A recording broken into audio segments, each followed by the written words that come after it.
लग्नानंतर होईलच प्रेम या मालिकेच्या आजच्या भागामध्ये आपण पाहणार आहोत नंदिनी आता पिहूच्या मनामध्ये नक्की काय चाललं आहे हे तिच्याकडून काढून घेण्यासाठी जीवाच्या सांगण्यावरनं काउन्सलर बोलवणार आहे आणि जीवा आणि नंदिनीचं हे बोलणं नेमकंच रम्या रूमच्या बाहेरनं ऐकते। तर आता हे सगळं ऐकून रम्या ही खूपच घाबरते, कारण की काउन्सलर हा पिहूच्या मनामध्ये काय चाललं आहे तिच्याकडून नक्कीच काढून घेईल आणि सगळ्यांना ते सत्य समजेल की वसू आत्या आणि रम्यामुळेच नंदिनी किडनॅप झाली होती आणि पार्थ आणि काव्याचं लग्न झालं आणि जो काही खेळ झाला तो वसू आत्यांमुळेच झाला।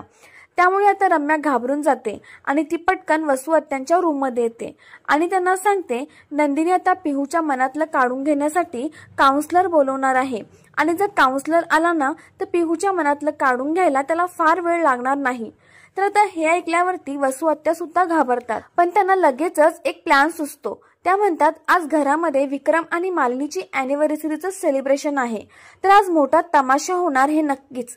म्हणजेच वसू आत्या आता स्वतःचं सत्य लपवण्यासाठी काव्य आणि पार्थ यांच्या डिवोर्सचा बॉम्ब नक्कीच अॅनिव्हर्सरीच्या पार्टीमध्ये फोडतील, जेणेकरून सगळ्यांचं लक्ष पिहूकडे न जाता त्या डिवोर्सकडे जाईल।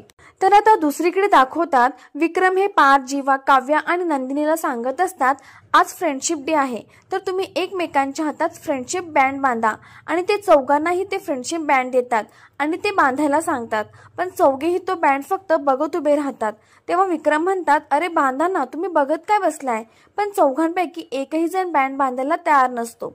तर प्रेक्षकांनी या सिरियलची अशीच पुढची अपडेट बघण्यासाठी व्हिडिओला नक्की लाईक करा आणि चॅनलला सबस्क्राईब करा।